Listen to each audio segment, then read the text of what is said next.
Hello बच्चों, मैं अनिल तिवारी आपका फिर से स्वागत करता हूं आपके अपने YouTube channel Tiwari ji mathematics पे। बच्चों, पिछले लेक्चर में मैंने क्लास 9th का NCERT के बुक से चैप्टर 1 का एक्सरसाइज 1.1 कराया था।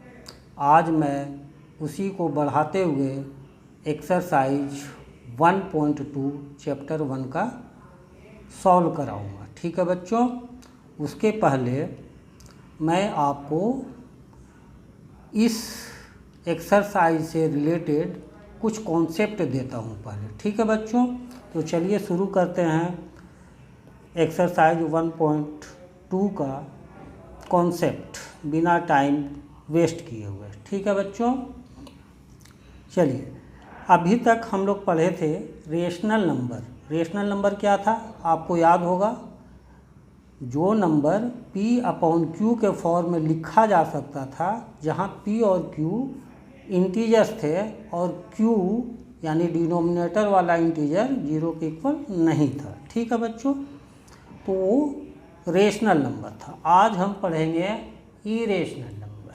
ठीक है बच्चों, इरेशनल नंबर पढ़ेंगे। तो इरेशनल नंबर, तो यहाँ क्या है आप समझें, ऐसा नंबर जो P/Q के फॉर्म में नहीं लिखा जा सकता, which can't be written in the form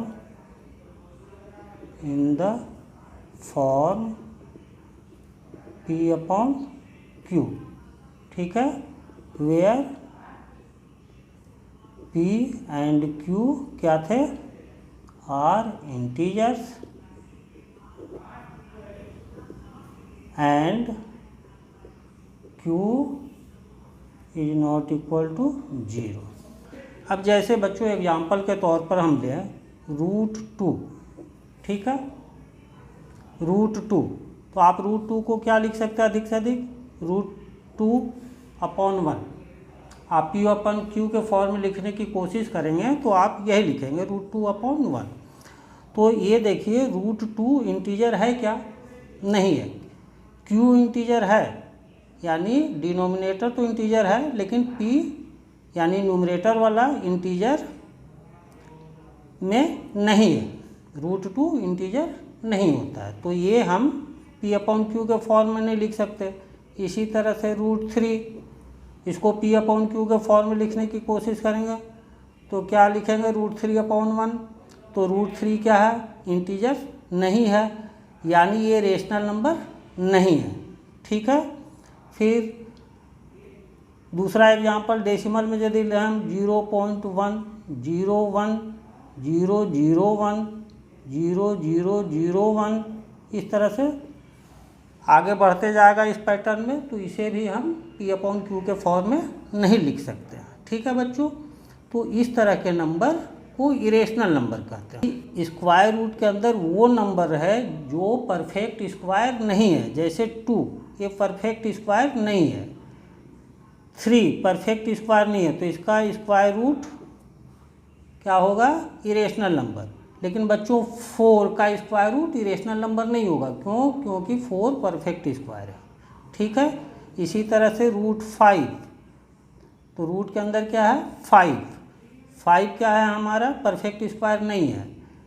√7 √6 ये सब हमारे क्या होंगे, इरेशनल नंबर। ठीक, यदि रूट के अंदर ऐसा नंबर रहे जो परफेक्ट स्क्वायर नहीं हो, वो इरेशनल नंबर होंगे। और डेसिमल में ऐसे नंबर होते, इस तरह के नंबर को कहते हैं non terminating and non repeating. देखिए यहाँ पर ये टर्मिनेट नहीं हो रहा है, ये आगे कहीं भी ख़त्म नहीं हो रहा है, इस तरह से ये पैटर्न आगे बढ़ता जा रहा है, तो ये कभी ख़त्म होने वाली चीज़ नहीं है। तो ये नॉन टर्मिनेटिंग हो गई। और नॉन रिपीटिंग मतलब एक ही नंबर जो है रिपीट नहीं हो रहा है। ठीक है। जैसे ऐसे रहता है, जैसे मान लीजिए आप 10/3 को डिवाइड करते हैं तो आता है 3.3333 इस तरह से। तो ये क्या है, डॉट डॉट डॉट, तो ये क्या है कि हमेशा 3 रिपीट होते रहता है, तो इसको हम लिख सकते हैं 3.3 का रेकरिंग। ठीक है। तो ये जो है इस तरह का नंबर कहलाता है नॉन टर्मिनेटिंग एंड रिपीटिंग। तो ये हमारा P/Q के फॉर्म में लिख सकते हैं, क्योंकि ये नंबर रिपीट हो रहा है लेकिन यहाँ रिपीट नहीं हो रहा है ना। तो इस तरह का हम कहते हैं इरेशनल नंबर। ठीक है बच्चों, तो ये था इरेशनल नंबर से के बारे में कुछ कॉन्सेप्ट। अब चलिए क्वेश्चन करते हैं। पीछे का आप एक्सरसाइज देख चुके हैं, लेक्चर 1 और 2 समझ चुके हैं। उसमें हमने रियल नंबर बताया था कि रियल नंबर क्या है, collection of rational and irrational number. ठीक है बच्चों, अब एक्सरसाइज 1.2 NCERT से चैप्टर 1 का क्लास 9 का शुरू करते हैं। देखिए क्वेश्चन 1 क्या है। क्वेश्चन 1 है, state whether the following statement are true और फॉल्स, जस्टिफाई योर आंसर।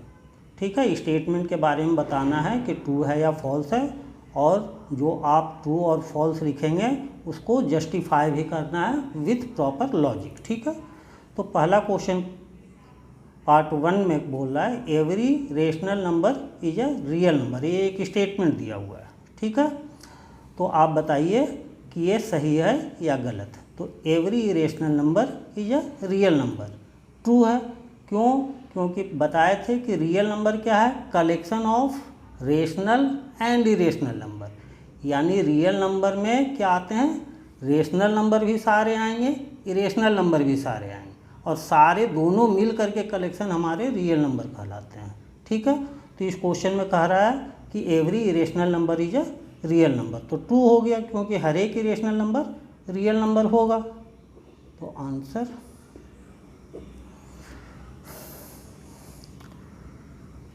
1 का 1 क्या है, ट्रू होगा। क्लियर है बच्चों। अब इसका रीजन बताना है, लॉजिक बताना है क्यों होंगे। तो true because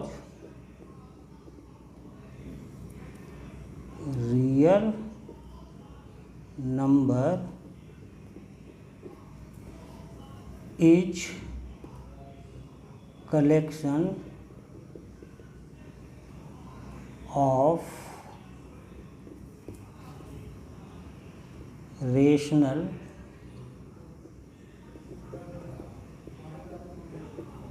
and irrational number. ठीक है बच्चों, क्लियर है, क्लियर होगा। ठीक है, पार्ट 2 क्या है, every point on number line is of the form root M. कह रहा है कि नंबर लाइन पे हर एक पॉइंट जो होगा वो रूट एम के फॉर्म में होगा, where M is a natural number. False है, क्यों है फॉल्स, बिकॉज कोई भी एग्जांपल ले लीजिए, जैसे √3/5 का होल रूट है ना, 3/5 का whole root can be represented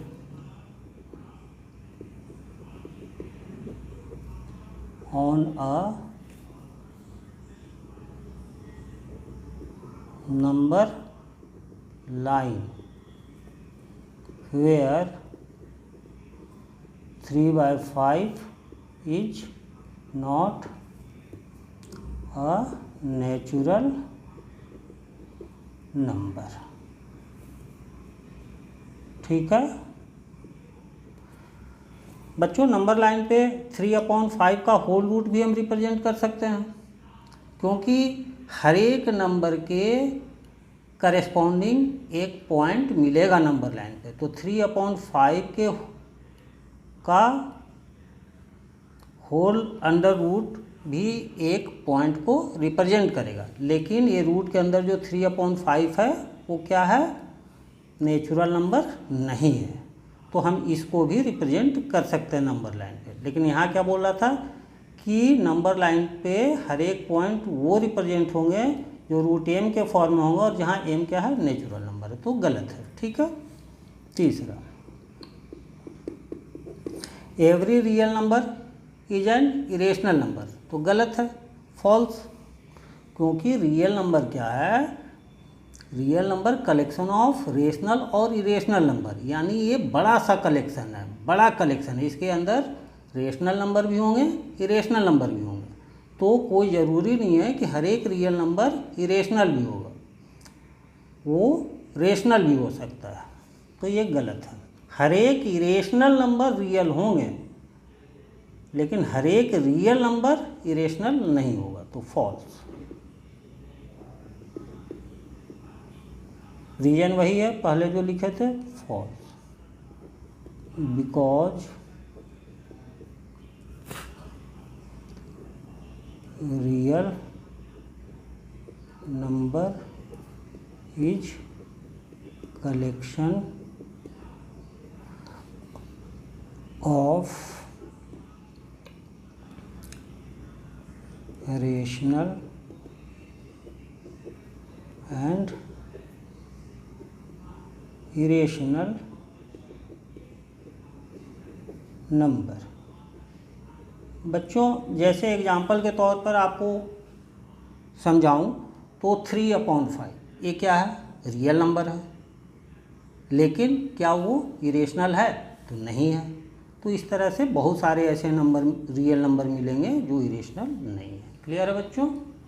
और बच्चों, आप लोगों को यदि वीडियो पसंद आ रही हो, आपके लिए यूजफुल हो, तो आपसे रिक्वेस्ट है कि आप इसे सब्सक्राइब ज़रूर करेंगे, लाइक भी करेंगे और अपने फ्रेंड्स के बीच शेयर भी करेंगे। और आपको कोई भी प्रॉब्लम हो तो आप कमेंट में बताएंगे, क्योंकि बच्चों देखो, टीचर के पास बहुत सारे मेथड होते हैं समझाने के। यदि आपके पास किसी तरह की कोई प्रॉब्लम हो रही हो तो आप कमेंट करेंगे, फिर मैं अलग से स्पेशल कोशिश करूँगा कि उस क्वेश्चंस को अलग वे में करके आपको फिर वीडियो अपलोड कर दूँ। ठीक है? ठीक है बच्चों। Question number 2। क्वेश्चन नंबर 2 क्या है बच्चों? Are the square root of all positive integers irrational. क्या बोल रहा है? Are the square root of all positive integer irrational. क्या सारे पॉजिटिव इंटीजर के स्क्वायर रूट इरेशनल होते हैं? गलत है ना? तो सॉल्यूशन में क्या लिखेंगे आंसर में? नो। फिर आगे पूछ रहा है, if not give an example of square root of a natural number that is a rational number, है ना? तो no, because square root of 4 क्या होगा बच्चों? 2, which is not an irrational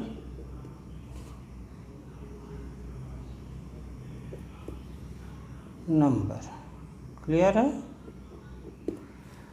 square root of 4 क्या हो गया? 2, और 2 क्या है? इरेशनल नंबर नहीं है। ठीक है?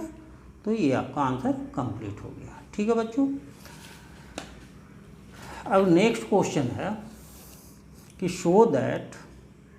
Show how root 5 can be represented on number line. तो बच्चों, इससे रिलेटेड और भी क्वेश्चन आ सकते हैं, जैसे ये square root of 2, square root of 3, square root of 5, इन सब को नंबर लाइन पे रिप्रेजेंट करने के लिए आपसे कहा जा सकता है। ठीक है? तो ऐसे क्वेश्चन के लिए बच्चों ध्यान रखना है, एक चीज़ मैं आपको मेथड बता रहा हूँ कि जो भी नंबर इरेशनल नंबर को रिप्रेजेंट करने के लिए नंबर लाइन पे बताया जा रहा है, तो उसको आप इस फॉर्म में लिखें।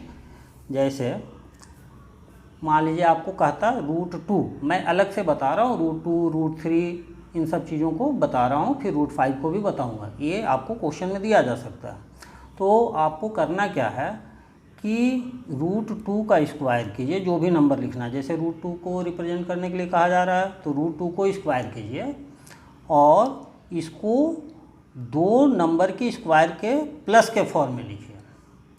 तो √2 का स्क्वायर क्या हुआ 2, ठीक है, और दो नंबर चुनिए और उसका स्क्वायर कीजिए और दोनों को प्लस करने पर 2 मिलना चाहिए। तो क्या कर सकते हैं 1 का स्क्वायर प्लस 1 का स्क्वायर, ठीक है, इस तरह से कर सकते हैं। फिर तो इसको कैसे दिखाएंगे नंबर लाइन पे, अब जैसे इसे दिखाना है तो आप देख लिए कि दो नंबर का स्क्वायर लिए और उसको प्लस किए तो हमारा इसका स्क्वायर मिल गया। √2 दिखाना है तो √2 का स्क्वायर किए यानी 2। अब 2 को लाना है कैसे, दो नंबर के स्क्वायर के प्लस के फॉर्म में। तो अब इसको कैसे दिखाएंगे नंबर लाइन पे, तो देखिए ये मैं एक्सरसाइज में नहीं दिया हुआ है लेकिन फिर भी मैं आपको बता रहा हूँ, ठीक है। तो एक नंबर लाइन खींच दीजिए, नंबर लाइन खींच दीजिए। नंबर लाइन पे क्या करते हैं हम 0 और कंपास को खोल करके इक्वल डिस्टेंस पे लेंथ काटते जाते हैं और वो हमारा हर एक कट जो है वो 1 यूनिट लेंथ बताता है। तो जैसे ये काटे, कंपास रख के यूँ काटेंगे, फिर यहाँ रख करके यूँ काटेंगे, तो ये क्या बताएगा 1, ये क्या बताएगा 2, फिर आगे काटेंगे तो वो बताएगा 3। तो उतनी की ज़रूरत नहीं है क्योंकि यहाँ पर आपका दो स्क्वायर क्या क्या थे 1 और 1, ठीक है। तो एक को हॉरिजेंटल लाइन पे जो नंबर लाइन थी उस पे 1 ले लिए और यहाँ पे 90 डिग्री का एंगल बनाएंगे। तो 90 डिग्री का एंगल आपको बनाने आता है, यहाँ कंपास रखेंगे, ऐसे घुमाए, फिर यहाँ से रख के ये 60, फिर ये 120, ये सब आपको आती है पहले एंगल बनाने। फिर यहाँ से ये, फिर यहाँ से रख के कट करके ये किए तो ये 90 का एंगल बना, ठीक है।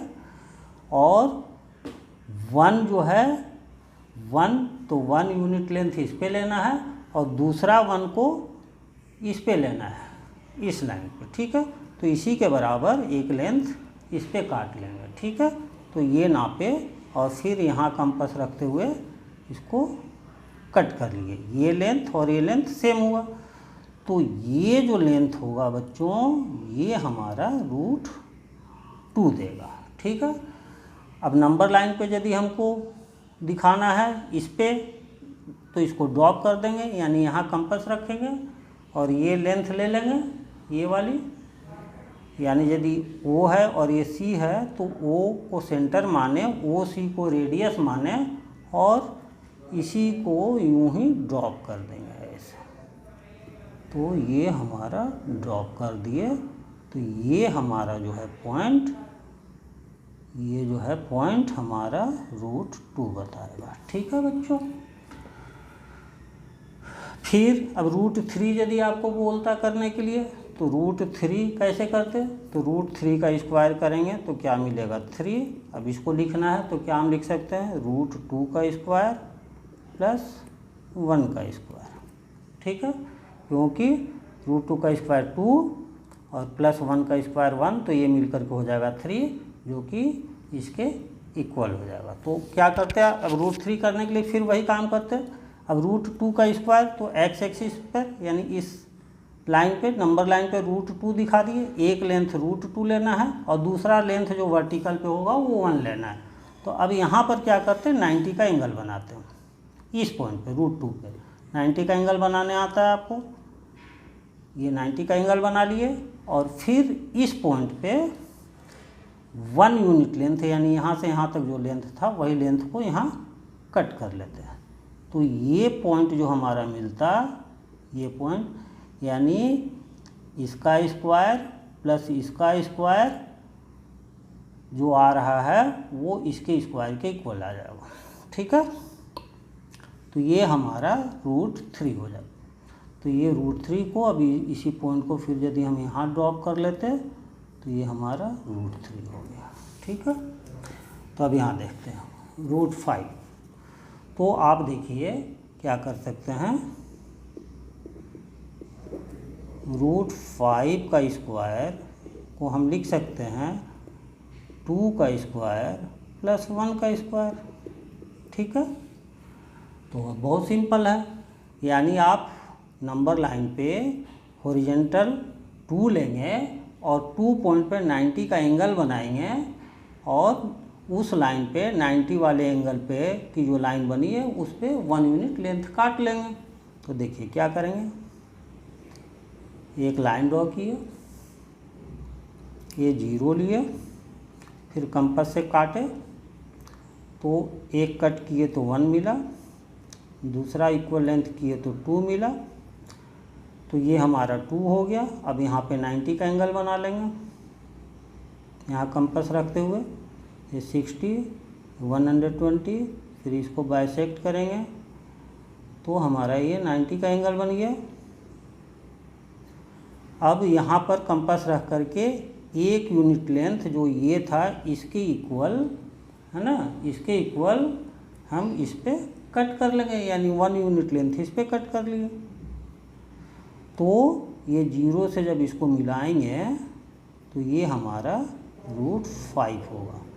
ये 2 यूनिट लेंथ, ये 1 unit length, 2 unit length, 1 unit length, तो ये सामने वाला जो आएगा वो आपका √5 आएगा। अब इसको नंबर लाइन पे ड्रॉप कर दें, यहाँ कंपास रखें यानी सेंटर 0 को रखें और इस लेंथ को, ये लेंथ को रेडियस ले लें और इसको नंबर लाइन पे ड्रॉप कर दें। तो ये हमारा ये पॉइंट मान लीजिए P है, तो हमारा ये P पॉइंट क्या बताएगा, √5।